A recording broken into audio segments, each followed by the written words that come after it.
Hello students, इस video हम 7th class science का lesson fibre to fabric discuss करेंगे। ये इस लेसन की थर्ड वीडियो है। इससे पहले मैंने इसकी 2 वीडियो अपलोड कर दी। यदि आपने वो वीडियो नहीं देखी तो प्लीज़ पहले वो वीडियो जरूर देखें, तभी आप इस लेसन को अच्छी तरह समझ सकते हैं। तो आइए और अधिक जानते हैं इस लेसन के बारे में। In India women are significantly involve in various kinds of industries related to silk production. These are rearing of silkworms, reeling of silk from cocoons and processing of raw silk into fabrics. Bharat में रेशम उत्पादन से संबंधित विभिन्न प्रकार के उद्योगों में महिलाओं की भूमिका महत्वपूर्ण है, जैसे रेशम कीट के पालन यानी रेशम कीट का पालन करना, कोकूनों में से रेशम को निकालना या फिर कच्चे रेशम से वस्त्र निर्माण आदि कार्य महिलाओं द्वारा किए जाते हैं। By their enterprise they contribute to the nation's economy. अपने उद्यम द्वारा वे राष्ट्र की जो इकोनॉमी है उसमें योगदान देती हैं। China leads the world in silk production. China पूरे संसार में सबसे अधिक सिल्क का प्रोडक्शन करता है, सबसे अधिक सिल्क का उत्पादन करता है। India also ranks among the leading silk producing countries. Bharat भी प्रमुख रेशम उत्पादक देशों में गिना जाता है। द सिल्क यार्न, यह thread is obtained from the cocoon of the silk moth. जो सिल्क यार्न है वो प्राप्त किया जाता है फ्रॉम द कोकून, कोकून से प्राप्त किया जाता है। ऑफ द सिल्क मोथ, जो रेशम कीट होता है उसका जो कोकून होता है उससे सिल्क यार्न प्राप्त किया जाता है। There is a variety of silk moths which look very different from one another and the silk yarn they yield is different in texture, coarse, smooth, shiny etcetera. अलग अलग प्रकार के जो सिल्क मोथ पाए जाते हैं भारत में या संसार में भी हम कह सकते हैं, very different from one another, वो एक दूसरे से अलग होते हैं। और जो सिल्क यार्न वो जो बनाते हैं वो भी अलग अलग होते हैं, जैसे कोर्स, कोई कोर्स होता है, स्मूथ होता है, शाइनी होता है, तो वो अलग अलग प्रकार के मिलते हैं। 10 इस प्रकार से जैसे tussar silk, muga silk, kosa silk etcetera आदि are obtained from cocoon spun by different types of moth. वो प्राप्त किए जाते हैं, जो मोथ होता है वो जो कोकून स्पन करता है उससे वो प्राप्त किए जाते हैं। The most common silk moth is the mulberry silk moth. और जो सबसे कॉमन जो सिल्क मोथ है वो है मलबरी सिल्क मोथ, यानी सहतूत वाला, जो सहतूत का पेड़ होता है उस पे होता है।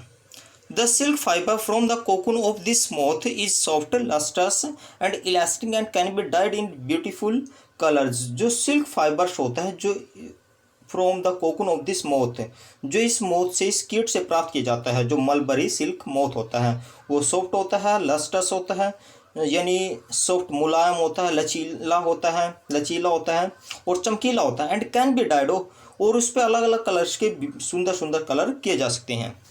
India produces plenty of silk on a commercial scale. Bharat औद्योगिक स्तर पर बहुत अधिक मात्रा में सिल्क प्रोड्यूस करता है। सेरिकल्चर और culture of silkworms is a very old occupation in India. यानी रेशम कीट का जो पालन है वो भारत का एक, हम ये कह सकते हैं कि पुराना व्यवसाय है। फ्रॉम कोकून टू सिल्क, अब कोकून से सिल्क किस प्रकार से बनता है। In order to obtain silk moths are reared and their cocoons are collected to get silk threads. यानी सिल्क प्राप्त करने के लिए जो मोथ्स होते हैं, रेशम कीट होते हैं, उनको पाला जाता है, रियर होता है, पालना, उनको पाला जाता है और उनके जो कोकून्स है उनको कोलेक्ट किया जाता है टू गेट सिल्क थ्रेड्स। क्या करने के लिए? सिल्क थ्रेड प्राप्त करने के लिए। Rearing silk moth rearing silk worms, सबसे पहले सिल्क वॉर्म्स होते हैं उनको पाला जाता है। A female silk moth lays 100 of eggs at a time. एक जो फीमेल सिल्क मोथ होती है यानी मादा रेशम कीट होती है वो सैकड़ों अंडे देती है एक बार में। The eggs are stored carefully on straps of cloth और paper and sold to silk worm farmers. और उसके बाद जो एग्स होते हैं उनको स्टोर किया जाता है कपड़े या फिर कागज़ की जो टुकड़े होते हैं उसमें उनको स्टोर किया जाता है। And sold to silk worm farmers, और जो सिल्क वॉर्म फार्मर्स है उनको बेच दिया जाता है जो रेशम कीट का पालन करते हैं।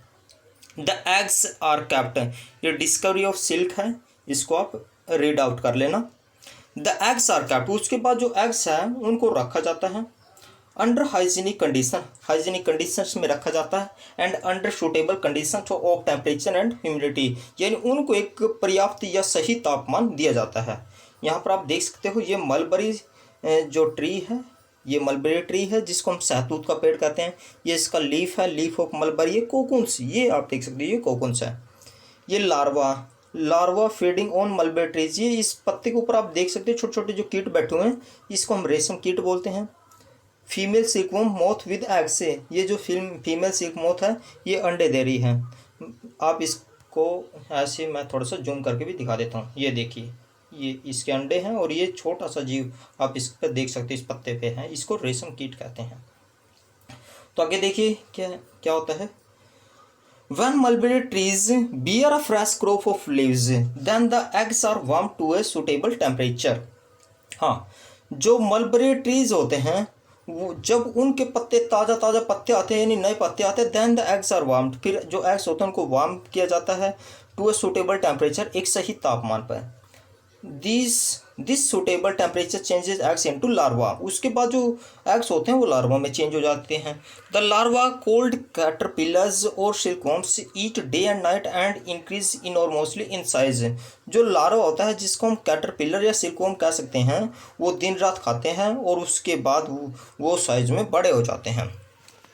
The worms are kept in clean bamboo trays along with freshly chopped mulberry leaves.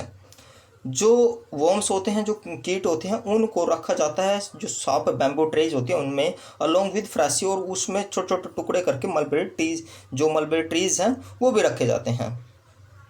After 20 to 30 days, 20 से 30 दिनों में द कैटरपिलर्स स्टॉप ईटिंग, जो कैटरपिलर्स वो खाना बंद कर देता है, and move to a tiny chamber of bamboo in the tray to spin cocoons. उसके बाद उसको बैम्बू की जो ट्रे है उसमें ट्रांसफ़र किया जाता है, वो वहाँ पर क्या करते हैं टू स्पिन कोकोन्स स्पिन करने के लिए।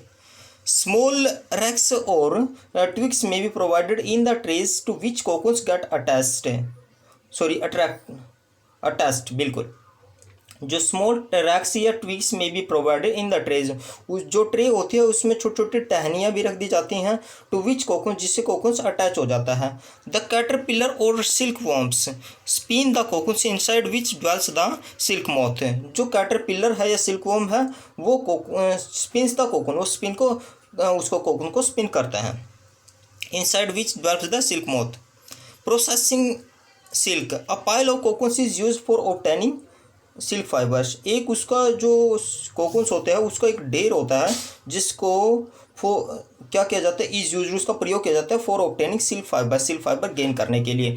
The cocoons are kept under the sun, जो कोकोन्स है उसको धूप में रखा जाता है या फिर उसको उबाला जाता है या फिर एक्सपोज टू स्टीम या फिर उसको भाप दी जाती है। The silk fibre separate out, और जो उससे क्या हो जाता है, जो सिल्क फाइबर है वो अलग हो जाता है कोकोन से।